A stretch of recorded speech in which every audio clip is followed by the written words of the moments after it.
Great. So welcome everyone today to our virtual session on consulting recruitment process, expert advice from college alumni on the recruitment process and case preparation.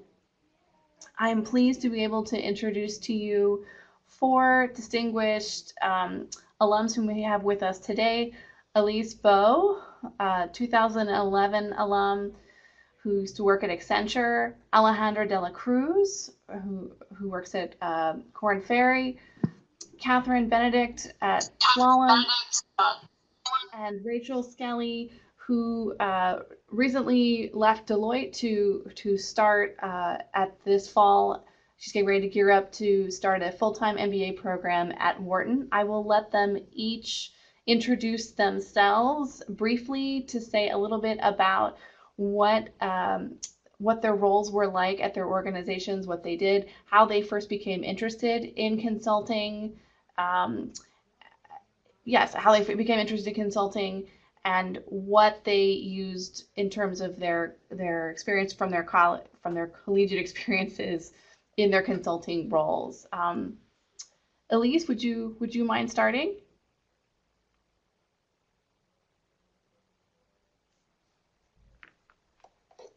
Elise?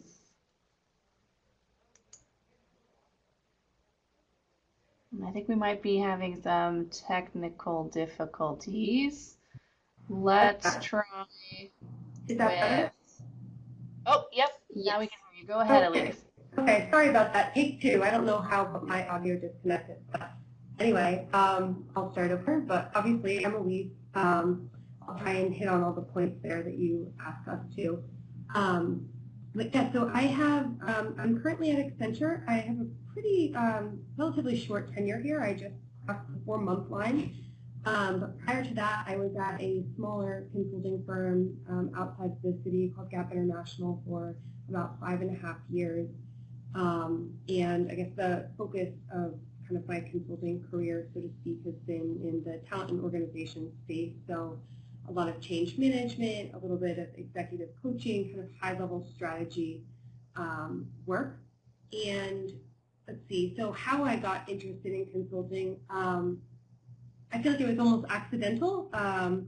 I knew when I graduated from Penn, I didn't want to continue on to grad school, and I was interested in, I wanted a career in something that was going to be interesting, fun, diverse, different.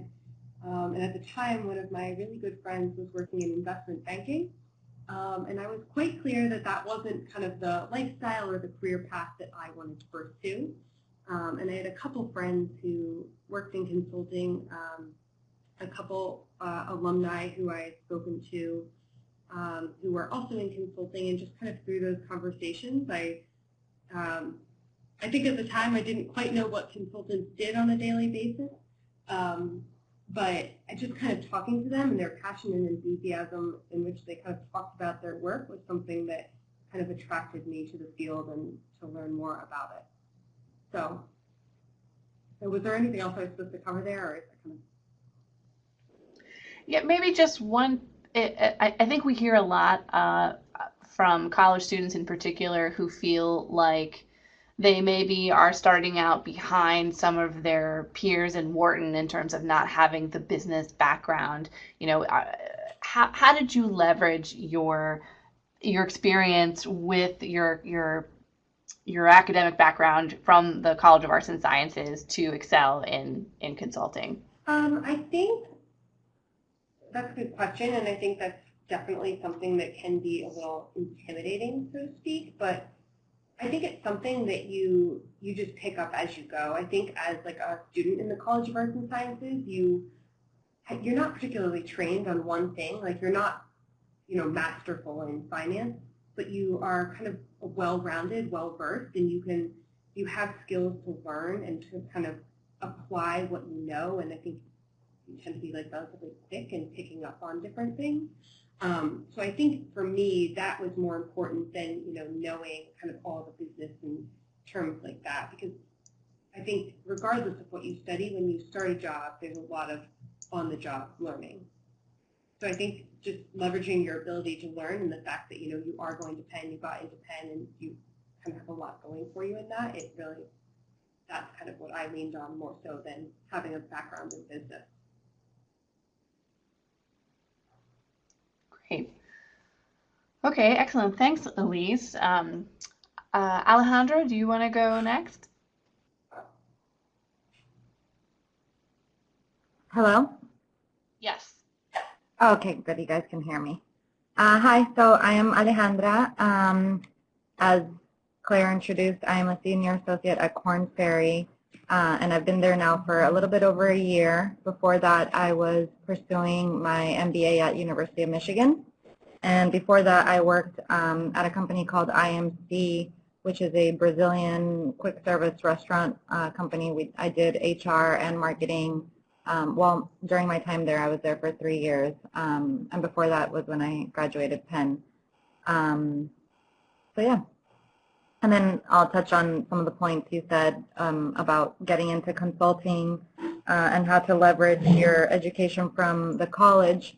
I would say I got into consulting after my MBA, or well, during my MBA was when I decided I kind of wanted to do something that was a little bit more broad. I had already worked in-house in HR and marketing, and I thought that kind of working on the client side was something that I wanted to get a look at. Kind of gives you more of a broad perspective of the business, gives you a business overview rather than being in the everyday nitty-gritty kind of things that happen within a company. Here you get more of a bird's eye view of what happens within business. And I'd say, you know, coming from a college background, I think it helps to have a different point of view. So, you know, maybe those of us who graduated from the college, we're not, like Elise said, we're not well-versed in finance, or we're not experts in accounting, but we do bring a different viewpoint to the table, and that's what consulting is all about, is having a team that can kind of generate different kinds of ideas for your client and think outside of the box. And I really think that's, you know, that's the leg up that we bring to those kind of interviews. Great, excellent. Couldn't agree more. Finally, we were supposed to have Catherine Benedict on as well, but I don't think she was able to log in. So we'll skip to Rachel.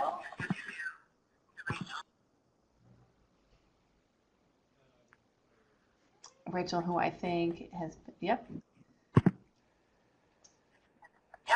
All right.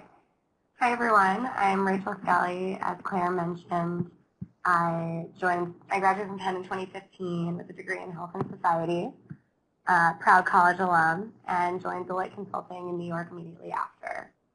And while we were generalists in strategy and operations, I ended up spending most of my time focused on retail and consumer products projects. I was introduced to consulting, I think, just through being at Penn. You hear about it a lot. Similar to some of our other panelists, I knew I didn't really want to do investment banking and wasn't particularly interested in finance. I thought that I wanted a career in business and became increasingly interested in business throughout my time at Penn through some of the electives that I took at Wharton. And I think that that's pretty accurate. That's what it's kind of proven to be for me. To me, consulting is sort of like the interdisciplinary major of the professional world. And so I thought that was something that appealed a lot as well, that you got to do a lot of different things and see a lot of different companies, and I think it's a really great on-the-job kind of training for a business career. And I think that's what it proved to be. In terms of your other question, Claire, around how I leveraged a liberal arts background, I think people traditionally can view this as a weakness or become insecure about this, but I actually, similar to some of our other panelists, view it as a strength that helps you stand out among the 50 finance applications, finance major applications they get every year. So specifically for me as a health and societies major, I often emphasize my concentration in healthcare markets and finance, which to me, I think you can use a lot of elective coursework or any Wharton experience or business experience that you have to show that you've developed an interest in business, but also talk about how you're bringing a new kind of diversity of thought to a project. And I think that I typically found that all my interviewers were really excited to talk to me about my major. It was a little bit more interesting and provoked a better discussion than something like I majored in accounting, which kind of is a conversation ender. So I think I tried to do that, and I also tried to highlight any quantitative or analytical work that I'd done just to prove that I'd had that kind of experience and could handle the quantitative side of consulting. Great. Excellent. Well, now we've gotten to know the panelists a little bit. We're going to cover two main topics here. As I said, we're going to touch on the recruiting process and go a little bit into panelist advice for that part of it. And then we're going to spend the second half touching on the case interviewing piece in particular, because that's something that I think a lot of students have anxiety about, and it's something that's unique to the consulting recruiting process in particular. So as we move over to the recruiting cycle, I wanted to ask our speakers, how important do you think networking is to the recruiting process, and what advice do you have for students about how to approach networking effectively? Did any of you use networking as part of your as part of getting hired into consulting roles yourselves? I can start again, and go ahead. Go ahead. Okay. Well, I guess for me, now that I've been on the other side of the recruiting process, I would start by saying that networking is important, but it's not quite I think it wasn't quite what I thought it was when I was an undergrad. Because I think that back then I was like, networking is so artificial, you're making all these connections with people who you may or may not actually care about, trying to talk to them and make them feel interesting so they'll like you. But I think that there's a way to do it that's a lot more authentic and not as over the top as what I traditionally thought networking was at the time. And I think that if you do go that kind of over the top way, it seems sort of disingenuous, and recruiters can see right through that. So I think that the way that I would approach networking, if I were to do it over again, and these are some of the things that I employed when I was recruiting as well, or that you should definitely attend any events for each company that you're interested in that you're invited to, or that any of the ones that are open to all students during OCR. That's a really good opportunity, not only for you to network, but also for you to hear a little bit more about the company, get a sense of its culture, and determine if it's actually a place that you might like to work. And it's also a good opportunity to grab some catchphrases to personalize your cover letter so that it sounds a little bit more like you know what you're talking about. It's always good to stay afterward. They usually have an opportunity for a question and answer, and you should stay and end up and connect with at least someone who works there. It's good to have a question or two that you like to ask them. It's always easy to ask them something like, describe the culture at your company, or tell me about your favorite project, but it's even better if you can ask them something specific about their company. And I just think that you want to make sure you're networking with all the companies that you're really interested in by going to those events, because you want to make sure that the first time that they see your name isn't the first time that they're looking at your cover letter. Mm-hmm. Yeah, I would agree with what Rachel said. I think, well, I don't know, for me, the recruiting process was kind of centered around networking. I've actually gotten all of my jobs through networking. Now, granted, it wasn't intentional, but it just so happened that way. But I think I like how, Angela, you said artificial, because I think that's kind of the big fear and the biggest turnoff about networking is nobody wants to come across as obviously you have to network for a purpose, but you don't want the only purpose of networking to be to get a job. I think for me, I think about networking as just being curious about the person and about their role and about the company, and I think that has you come across as more authentic. And I think in being recruited, recruiters and people at companies like authentic people. They like people that they can connect with, and they kind of get a genuine sense of that, hey, this person is actually interested in working here. They're not just interested in talking to me because they want this job. So I think, I think the networking piece is critical, and I also think it's kind of a balance, and you can't put too much kind of pressure on yourself to kind of quote unquote do a good job at at networking.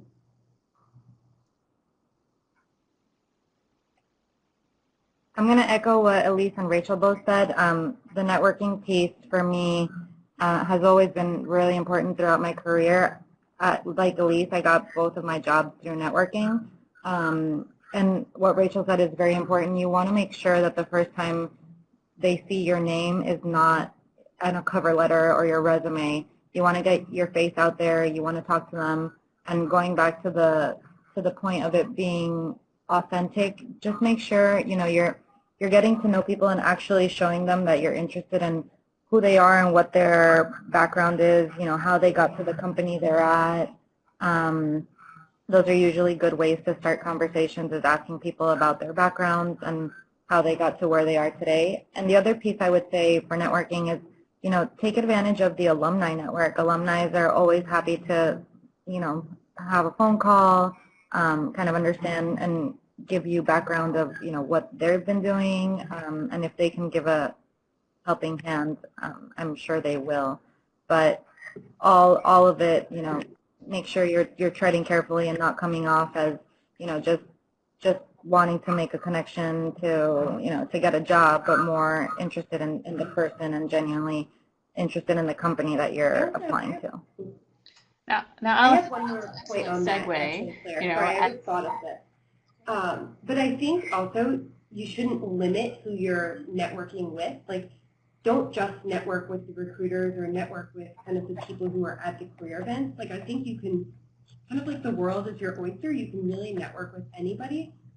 Even, like, I got my current job I was talking to a friend about, I wanted to get back into consulting, and she knew a friend who was hired. So I think that you can just, it doesn't just have to be the person with the right title and the right position that you're talking to. You can literally talk to anybody because people love to refer people or connect people or, help people out. So I think when you think of networking, just like, cast your net wider than you think you should.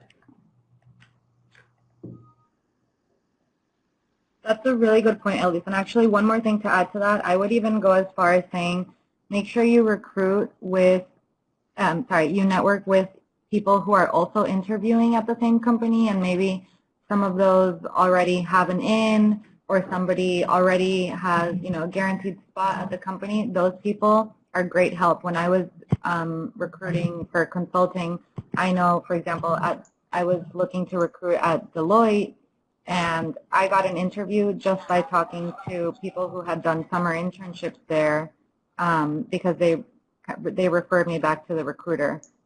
So that's a really great point. Don't limit yourself just to the recruiter. Students are also a great help. I think it's easy to think like, oh, I don't know anybody, or like everybody else has all these great connections, but I don't know, I believe firmly in the 6 degrees of separation. Like, you just never know who knows somebody else. Yep, those are excellent points.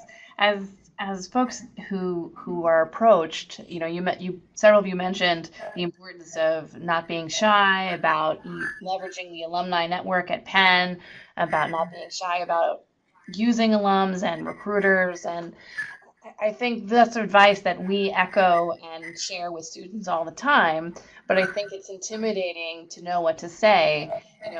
As individuals that I'm sure you're now on the receiving end of those requests, what are some faux pas for students to avoid when they're figuring out what to say when they're reaching out? What should be the right message in terms of trying to craft something that's going to be catchy and engaging, but not aggravating when trying to I do that can initial start because I outreach. just got one this week and I feel terrible because I don't want to respond, but I think don't oversell yourself, especially like if it's through a LinkedIn and you're trying to make a connection. Like, all your information should be in your LinkedIn, so it's very easy. Like, if you send a note, the person can just click and see everything. So I think, one, don't oversell yourself. And keep the message kind of short and sweet.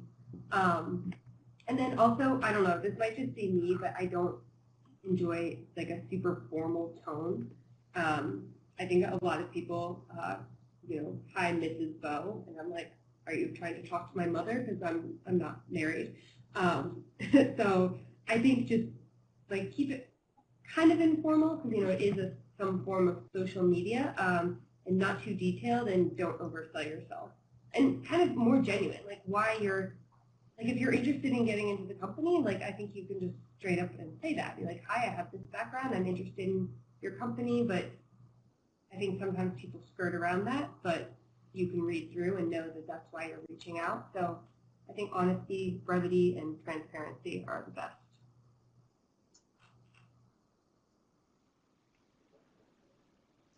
I would totally agree with that, and also just being humble when you reach out to people, kind of what Elise said, just don't oversell yourself, because those people come off as arrogant, and you're annoyed to even get on a call to help them in the first place. So the more humble you come off, you can totally say, hi, I'm interested in your company, and I'm really curious on learning more. I don't know much. Those things are always okay to say. Obviously, past, you want more information past the point of what you can get on their website. That's totally fair. Nobody expects you to know more beyond that. Okay, excellent.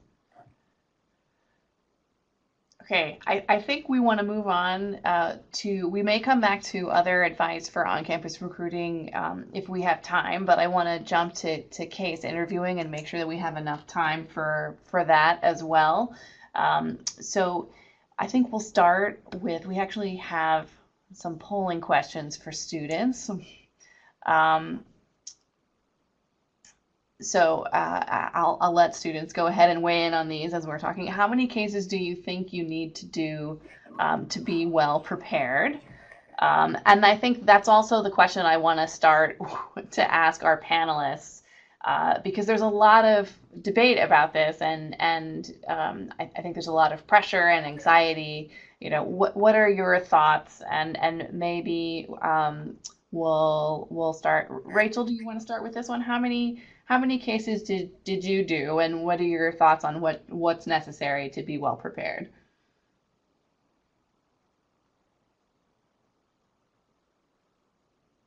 Rachel, are you there?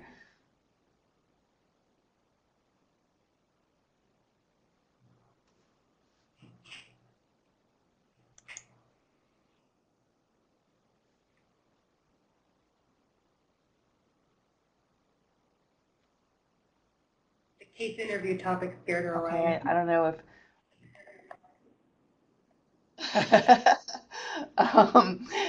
Elise, you want to go ahead? Although I apologize, guys, I don't have much kind of insight on this particular topic. I was hired as an experienced hire here, and my previous company didn't require case interviews. So while I prepared for one, I didn't actually do one. And I think for me, kind of at this point in my career, kind of the advice that was given to me was, you can prepare as much as you can prepare, but when it comes down to it, what they're really interested in is kind of how you think and your thought process. And so, this is kind of very vague advice, but it's kind of like a test. You can prepare as much as you prepare for it, but then whatever happens on the test, that's what happens on the test. So without having officially done a case interview, that's kind of how I approached it. Right, I think that's right. And I just added a second question, which is there's this sort of the dichotomy between what's the ideal versus what's the reality. So I just added a second question for students. How many do you think you need to do versus how many have you actually done? Alejandra? Yeah, absolutely. I can touch on that. I think, it varies for everybody. I would definitely say, yes, crack open some sort of a casebook, do at least 2 or 3 to get your ideas flowing on how you think. But the number varies for everyone. I mean, I'll tell you, I didn't start looking at consulting jobs until my second year in my MBA. And by that time, most of my peers had already done, like 70 plus case interviews or, case prep interviews, and I was at 0. And so I had this, misconception. I was like kind of freaking out. I didn't think I was up to par. And so I started ramping up really quickly. And I think I must have done maybe 15, 20 case interviews before I actually went into a real live interview with a company. And I think more importantly, it's what Elise said. It's really, they want to see how you think. So, definitely kind of brush up on what the frameworks are, because they always help you when you're in that situation. But they really just want to know that, you're a smart thinker, you can solve problems. And many times I think the people who actually get the jobs are the ones who are able to think outside the box. So the ones who don't necessarily need the framework to kind of prove their point or make it through the case, I think the ones that are able to think outside the box are the ones that have a leg up. Yeah, I'll just build on that. I think that what you said about thinking outside the box is really important. I would say that, to be fully transparent, I did a lot of case prep because I did OCR for both junior and senior year. I probably did 20 plus cases for each of those rounds. I'm someone who, I think you kind of have to know yourself, and I'm someone who gets nervous.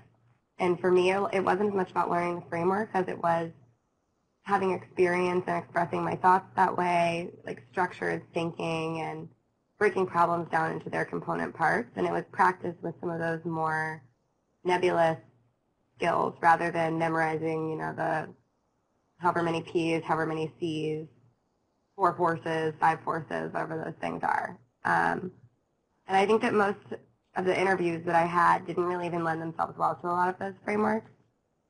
I think they can be valuable for some people or for certain cases, but more than that, I think it's about making sure that you can analyze and interpret data, that you're knowing which questions to ask, and kind of how to conduct yourself in that case setting. And I think that, case in point, I read that book. I would still recommend that. I think someone else mentioned Victor Chang's videos. Both of those are good for kind of getting into the flow of what a case environment will be like. And then beyond that, I did a lot of math prep. And I think that that's something that, for me, I knew I would get nervous. I hadn't done a lot of mental math like that in that sort of setting in a while. And I spent a lot of time brushing up on how to do percentages quickly, how to, there are all these little tricks you can do that help you get better at doing math quickly in your head, and so you're not making mistakes in the case and you look confident with that quantitative ability, which I think is something that I felt particularly strongly about coming from a liberal arts background, that I wanted to prove that I was able to handle that level of analytical thinking.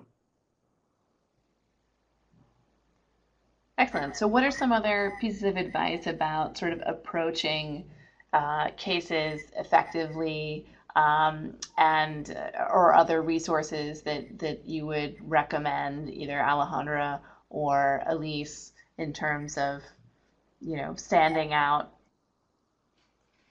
in a case? I'm trying to think. I don't know, I think my biggest thing was just to be confident and have a conversation with the person, because I don't know, for me that's just what it came down to was, you have the experience you have, and it's kind of whether or not you've done a case before, whether or not you've done X experience before, it's kind of you have what you have, so you should be confident about that and speak to that, and, just have a dialogue with somebody about that. I agree with Elise, and I'd say, maybe some of the things that I brushed up on before case interviews were the math portion of it, just so I could think quickly on my feet, and I also brushed up on, kind of everyday numbers that we don't look at, so what's the general population in the United States, what's the GDP, what's numbers like that we're not looking at on an everyday basis, but those things just kind of help you, think quickly if they ask you a question saying, if we wanted to distribute this product, you know, in the United States, how would you approach it? And so you kind of want to know what the population is in the U.S., kind of think also how you would break it down by age or by, you know, male versus female, just things like that, numbers that you're not thinking about on a daily basis, but if you can practice thinking about them, it helps during a case interview.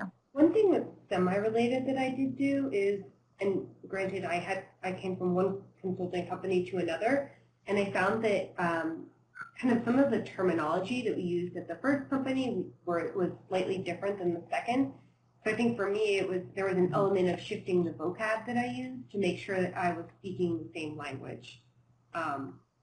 As you know, one company calls it change management, the other one called it, you know, performance consulting or something like that. So I mean that wasn't exactly a 1-to-1 ratio there, but you know what I mean? Like making sure that your experience that you have at one company matches kind of what the other company is looking for. And that's not to say you're making up your experience, because that's not what you're doing at all. It's just making sure that what you're saying matches kind of what the company is asking you to do.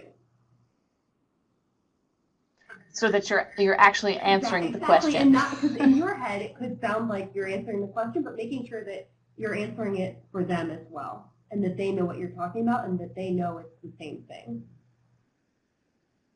Right. And I think here's where if you over prep on the frameworks, you sort of say, oh, this is the such and such framework, and you can forget what the initial question was, and it's so important to remember what was being asked so that you come back and respond to that question and don't go down the framework rabbit hole. Because they might not even know what the framework is. Yes. I mean, maybe they will, maybe they don't. But Right. Yes. I'm going to introduce. Sorry. I'm going to introduce my colleague who's joining us for this webinar as well. And I realized I never introduced myself. I'm Claire Klieger. I'm one of the Senior Associate Directors here in Career Services. I work with college students in arts and sciences. And I'm joined today by my colleague, Jingyi Yen, who also works with our students and happens to be a whiz at cases. And so I'm going to let her lead the rest of the Q&A for cases. So lead it away. Hi, yes, thank you so much, Claire. Yes, this is amazing information, and I'm so happy that we are getting kind of the alum advice, you know, as you guys are all a little bit further out from the process. You know, one thing I'd like to ask about, a lot of the resources that I recommend to students are similar to the resources that you guys have also mentioned, like Case in Point and Victor Chang's book and videos. You know, one of the things I wonder about is, as you guys are going through the real interview process, how accurate do you feel the cases are to some of the prep books that everyone has been, you know, recommended and has been using? Do you feel like it is accurate? These are the, you know, similar kinds of problems you'll be working with, or do you feel like, you know, there's something different about the actual case? I found that the cases that I was doing in the company interviews were a little bit less similar to the framework, like the framework-centered approach that they recommend in some, like in Case in Point and Victor Chang's resources. Like I found that the interviewers, a lot of the ones that I tended to have were more interviewer-led, where they would ask you a specific question. As you answered that question, the answer for that would build into the next question. And there would be like a series of 4 questions. Like think of it as a question with parts A, B, C, and D. And they would ask you for A, B, C, and D specifically. So I don't know if that was, I remember that wasn't necessarily the way that I'd been practicing. And I actually found that it was easier when I got into the real case in the interview, because it was a little bit more structured. And it was pretty clear what question I was supposed to be answering at what time. I also found that there were, a lot of them relied on analyzing charts and graphs or other like visual and analyzing some sort of visual and making a recommendation based on that. I remember I got a sheet with like 4 different types of graphs on it, and based on that you needed to like analyze each of those and make a recommendation, which is like I think pretty reasonable and pretty like representative of some of the kind of work you would do in consulting. So I thought that was, in a way, I thought that was like more reflective of the kind of work you would be doing, rather than having you do a bunch of mental math and the other ridiculous hoops they have you jump through in the case interview setting. That makes sense.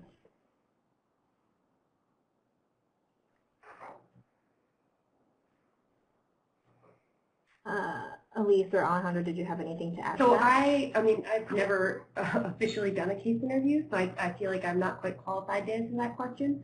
But I do think my interviews, I work, at least for Accenture, I worked with a recruiter, and who sent me kind of links to, Accenture has a lot of resources for interviewing on their website, so I read through that, and anyway, I found that my interview, not just the case study that I didn't actually do, but all of the interviews that I had were kind of a one-to-one. I felt like there was nothing kind of that I wasn't expecting. Elise, I'm actually glad that you brought that up because a lot of times as we talk about applying for consulting firms, we spend so much time talking about the case because it feels really foreign and, you know, it's such a specific thing to this process. And a lot of times we forget to even, you know, prepare for the other parts of the interview, like the behavioral part or the fit part. You know, related to that, what advice do you guys have for that part of the interview? You know, are there things that students can do to best prepare themselves in order to, you know, talk about their experiences? I think just, well, one, for me, I just did a lot of like practice, and I think I got advice from somebody else who said, you know, have a few good, not stories, but experiences that you can pull from, and try and like have an experience that, you know, points to several of the, you know, questions or aspects that you think they might be asking about. So I don't know, when I was preparing, I just, you know, quick Google search, best behavioral questions, and I did that. And then just for my own kind of, so that I wouldn't, you know, stutter when they ask me a question, or kind of like, be like, oh my gosh, like let me think about what experience I have, because I feel like when you're put on the spot, your default answer is usually none, and you don't want that to happen.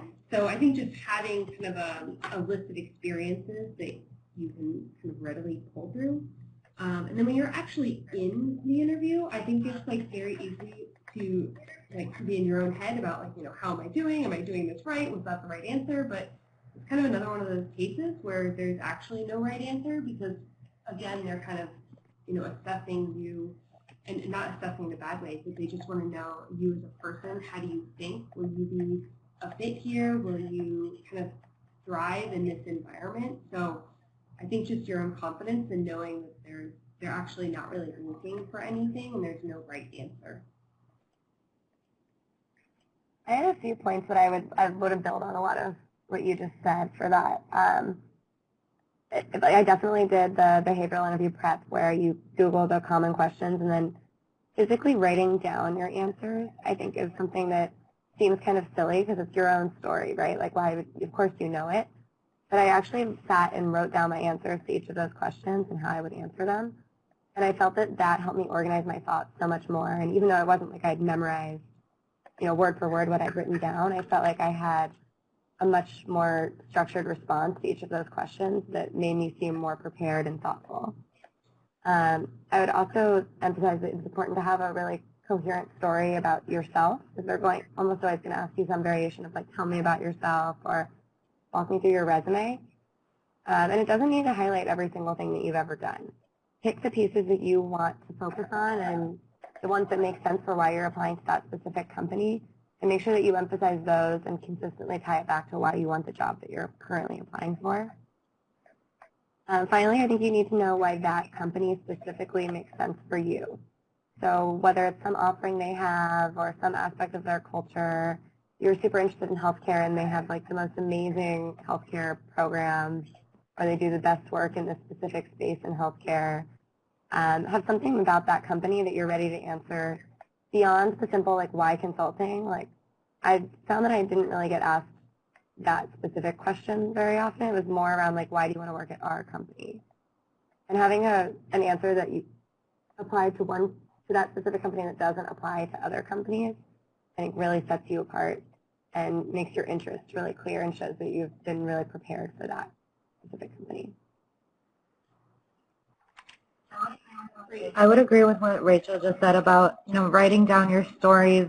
I took a similar approach where I would write down, kind of different experiences that I could talk about during my fit interview, and then I would take out the themes. So, whether a experience spoke about a leadership opportunity that I had gotten at a job, or it spoke about, a room for improvement kind of situation. Those themes I would pull out, and I would keep it on an Excel, and I would just refresh my memory before every interview, and just to make sure that I could have a conversation around, what my past had been, or what my past experiences had been, and what Elise said, I wasn't coming up blank during my interview, but I think those are great strategies. Is just writing it down and helping kind of jog your memory before each interview. And I think in addition to writing it down, because it's very easy to write kind of a high level what happened, but I think it's important to remember that the person you're talking to wasn't there, and I think a lot of the kind of questions I got were, okay, so what did you do? Like, how did you handle that? And so kind of writing the overarching story, but then also making sure you have a few tangible actions and things that you actually did, because that's part of the behavior and how you reacted, which seems intuitive when you say it out loud like that, but I think in doing the preparation, that's part of the preparation that you need to do, especially if what you're talking about happened a few years ago. It's not always top of mind. Yeah, I think this is all great and interesting advice. So as you guys can see, feel free to enter in questions as you guys are thinking about it. I kind of want to move on to that section of it just because we only have 15, 20 minutes or so, and I want all the participants to be able to ask their questions. So as we're kind of going through that, I just want to mention that on your screen you can see some of the resources that we have mentioned. And these came directly from alums, or just resources that Career Services offers. So please take a look at that. We talked about case in point, case interview secrets, and using alumni and connecting with them over QuakerNet. So make sure that you take a look at that. I think we kind of touched on this one, so I'm going to ask this question first that came in from a student. What different firms did everyone interview with, and how are the case interviews different?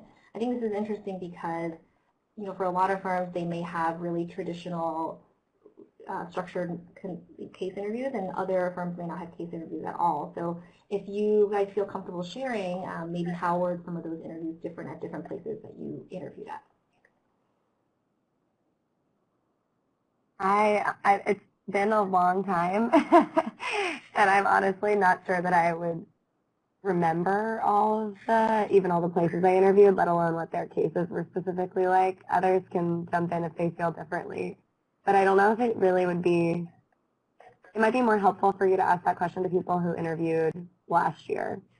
Because I'm sure the firms have been evolving things since 2013 when I interviewed. I echo the can't remember. And I don't know if I was even interviewing at several places, especially right out of college, but so yeah, I would echo that advice. Okay, great. Okay, so let me see here. Let's go back to the top. Karthik asked, what kind of sophomore summer experience do consulting firms find valuable, and what recommendations would you have for a sophomore searching for a summer internship in consulting? I think this is a great question, especially for those younger students. Not only the summer experience, but are there things that they can do on campus during the school year that would be valuable, that sets them up well for consulting? I think that because consulting is so varied in terms of what kind of projects you'll be doing, you can really do so many different things over the summer and have a consulting firm find them valuable, as long as you frame them in a way that is interesting to that firm and shows why that experience led you to consulting. So I know I had one friend who got the late summer internship as a junior, and he was a camp counselor the year before. And while I wouldn't necessarily recommend that as the best pre-professional sophomore internship career path, that he was able to frame that experience and show that he had a certain maturity. People trusted him with their children, that type of thing. And I thought that was, it surprised me when he got it, but he was like, it's kind of about how you frame the story. And he'd supplemented that with I can't remember what the name of the club is now, but there's some sort of like pro bono consulting club that you can do as an undergrad that he was really involved in. And so he supplemented the fact that he didn't have a intense summer internship with what he did during the school year to show that he was super dedicated to consulting and had experience working with some local nonprofit clients. And I thought that was a really interesting approach and was a little bit different than what I did, which was more, I tried to work like in other jobs in healthcare because that was what I thought, the type of consulting that I wanted to do. And I used those experiences to frame that like I was looking for a more diverse base of clients and I wanted a company that was strong across a lot of different industries, but specifically in healthcare to use that experience and talk about like why that, whatever you did that summer led you to the company that you're interviewing at right now or led you to this type of consulting based on what you did before. I think you could have like any type of summer experience in business, I think would be valuable. Anytime you have an opportunity to take ownership of a project or demonstrate like quantifiable impact, I think that always stands out on a resume in particular. So that no matter what kind of internship you have, if you're looking for those kind of opportunities in your internship, you can make the most of that experience and make it look impressive on a resume going forward. Yeah, I would agree. So I actually had a really hard time finding a summer internship when I was in college. So I ended up doing something in sales, which I absolutely hated. But I think, you can draw from that experience and just talk about it, whether or not you liked it. And also, so I was actually a student athlete while I was at Penn. I was on the gymnastics team. So I think a lot of my experience that I talked about and that I still talk about, not by choice, but because I get asked about it because it's on my resume, is kind of like how I handled that, how it was, like what I learned from it. So I think as much as people kind of like to ask and like you to talk about your professional experience, there's also a lot that can be learned just from, things outside of, a working environment or a professional environment because whether it's a group of people like that your colleagues that you're working with on a team or like a bunch of your for me, my gymnast teammates, it's still the same. It's not the same. It's the dynamic of people, and there's a lot that a lot of parallels between like athletics for me and like the working world that you can draw from and talk about. I would agree with that as well. And yeah, what Rachel was saying at the beginning that, consulting is such a broad experience that they really, any kind of background will help. And one thing to remember, I think, for consulting and for the interviews is, you can take experiences also from any club experience that you have or any extracurricular activities. As Elise was saying, she kind of draws on her athletic experience at Penn. I tend to draw more on like the community service that I used to do at Penn, and I think all of those stories are valuable. They're really just looking to get to know you as a person. Great. And we're spending some time talking about outside of the classroom what we were involved with, things that we did over the summer. One of the questions is about inside the classroom. So from Willie, are there any types of classes that you found particularly helpful during your time at Penn? So were there things that maybe you guys took that you felt were really great advantages in consulting? I can start. I think if you're interested in business in general, you should try to take a Wharton class. I don't think it's particularly important which class it is, but I think that was something that I drew on that a lot in my interviews as a way to demonstrate an interest in business. And I think it's also a good opportunity to see if you really like the type of work that you would be doing in a consulting firm. And be honest with yourself about like did you find those cases that you took in that healthcare management class interesting, or were they like painfully boring? Because if they're painfully boring, you probably don't want a career in consulting. The other thing that I like wish I'd done at Penn that I did not do is take a class in statistics.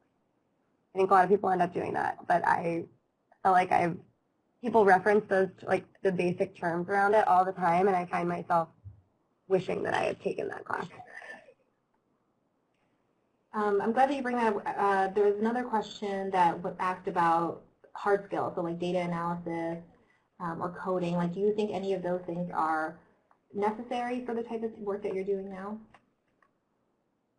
I think that depends on what type of consulting you're in, and I mean, there are a million different kinds of consulting. Like, I'm in talent and organization, which is a lot of like writing, communications, change management, dealing with people. But I work with people who are very technical, and they do coding, and they do, you know, all the stuff that if I try to talk about it, I'm going to sound like an idiot. But so I think it really depends on what type of consulting you're interested in doing, because there are a million different types. Yeah, I would say that it's not necessary by any standard, but I think firms are continuing to value those skills more and more. And I think that any background that you have in them, even if you're not going to be the person coding, like you're not going to be a data scientist necessarily in your consulting job, the more that you know about that kind of stuff, the better that you are playing the role of liaison between, you know, like the strategy team and the technology team. And I think that like, those are other skills that I think firms are increasingly looking to hire people with those skills. Like, I can speak to Deloitte specifically, and like there's been a big push since the time that I joined to now to start hiring more people that do have those skills, which isn't to say that we're not hiring people that don't by any standard, but if you're interested in that stuff to begin with, I think it would be something that you'd want to highlight on your resume and pursue at Penn if it's something that you think you'd like to do. I would agree with that. And I also think, like, for example, in my case, I'm not your traditional consultant working at Deloitte or Accenture or McKinsey. You know, I do more consulting.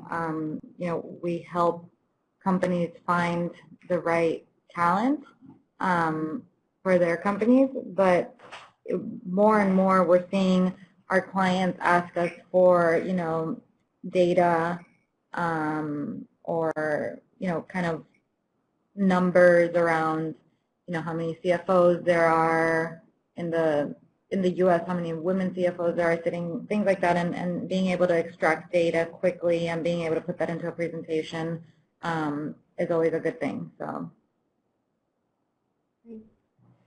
And it sounds like we have a couple questions just about kind of like the OCR process in general, or the recruiting process that you experienced. One of the questions from Christopher is, did you all do OCR, or did you just organize interviews outside of that, and did you find it necessary to do it? So, you know, kind of piggybacking off of that, just maybe telling us a little bit about the recruiting process in general. Did you, you know, go through OCR? Did you feel like it was different between that junior year versus senior year, or kind of how did that all work out for you? So I did OCR both years. I did it junior year, both times for consulting. But during my junior year, I'd heard that there aren't very many positions. Most of the consulting firms take fewer interns than they do full-time hires. So like knowing that, I didn't apply to only the most competitive firms for my junior year, and I also applied to firms that didn't recruit through OCR. And I ultimately ended up taking an interview for a position for the summer before senior year with a company that I didn't get the job through OCR. And I think that sometimes it can be helpful to do things outside of OCR because there's less pen competition to get those jobs.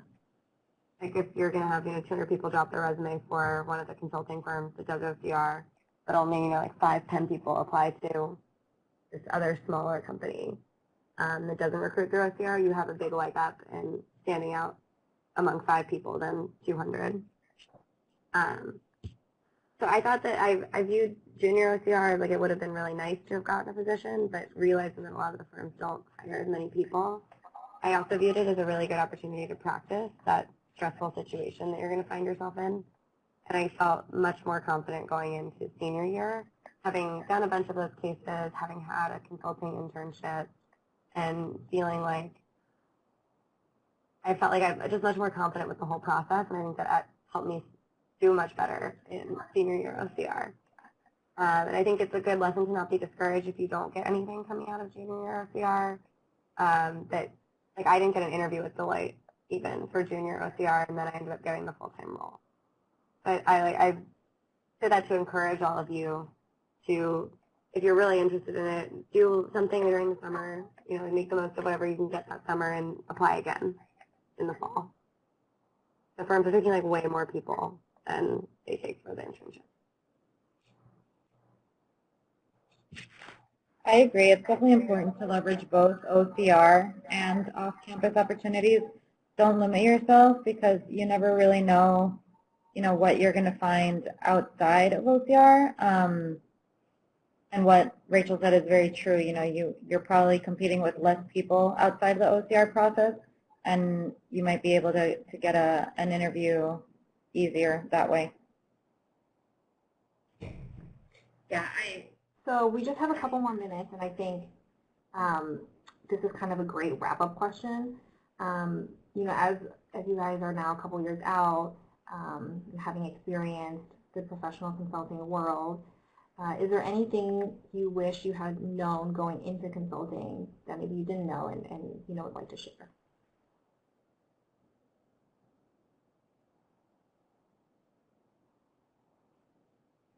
I would probably say that, you know, I kind of wish, I mean, and I'm talking about, you know, I'm 8 years out now and I've had a couple of jobs along the way, and I think for any job, I just wish I had known that you really don't get taught in the classroom what you're going to do on your job, and that's a very important thing to notice. So you're going to be constantly learning, so just be open to learning at all times. And know that no idea is a bad idea, because at the end of the day, what you're doing at work is really just problem solving. And especially in consulting, you're working as a team to kind of, you know, solve problems. So don't be shy about, you know, giving your opinion, or, you know, just voicing a different thought, anything out of the box. Don't be scared to do that, because I think those are the moments where, you know, you can kind of shine. And some people are just shy at the beginning about speaking up because they think, you know, I'm new, you know, my thoughts aren't really valuable, but they are. They really are. You bring a different, you know, you bring a different set of eyes to a problem, and it's always good to voice your opinion. I think for me, I think what I wish, maybe not what I wish I knew, but what I've been having to remind myself is that, like, it's okay to not know the answer. I think part of consulting is figuring it out, and, you know, like it was just said, like, problem solving. And it's like, it's not only okay, but it's encouraged to leverage your team and the people around you, and even other people in the organization. I think, you know, don't recreate the wheel, and really kind of leverage the best of everybody around you, and kind of use what was already created, or, you know, what's already there to kind of improve it and make it better. That you definitely, it's not kind of all up to you.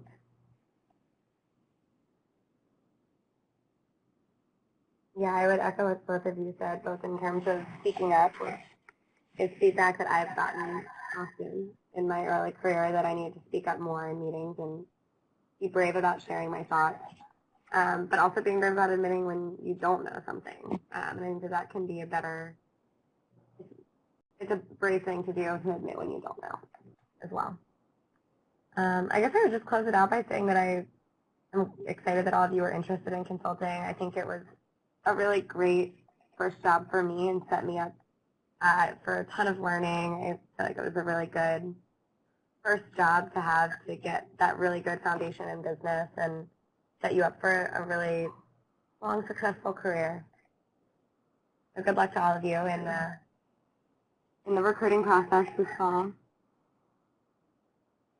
and hope it comes Yeah, back. thank you so much, Alejandra, Elise, and Rachel, for just taking time out of your day to participate in this and really give your insights to our current students. I know I really appreciate it, and I'm sure the students also really appreciate it, so thank you so much for doing that for us. To all the participants here listening, I feel like we went through a lot of different topics today, and we talked about the entire recruiting process and also just the industry in general and cases and all of that. So definitely don't feel overwhelmed. We are here to help you. Career Services is here to help you. So as you are all kind of going through the process, wherever you are in the process, whether it's just I want to learn more about consulting, or if I am done 20 more plus cases and need some more case prep, remember to kind of reach out to your advisors and kind of connect with us so that we can help you through that process. But thank you so much for joining us today. This was super helpful for me to learn a little bit more too from the alumni side. So, and I'm sure that the participants really appreciate that. Thank you guys for organizing. Yeah, great. Thank you. So I'm going to let you guys go. So feel free to, as we kind of wrap up, to exit out, and then I'll stop recording this.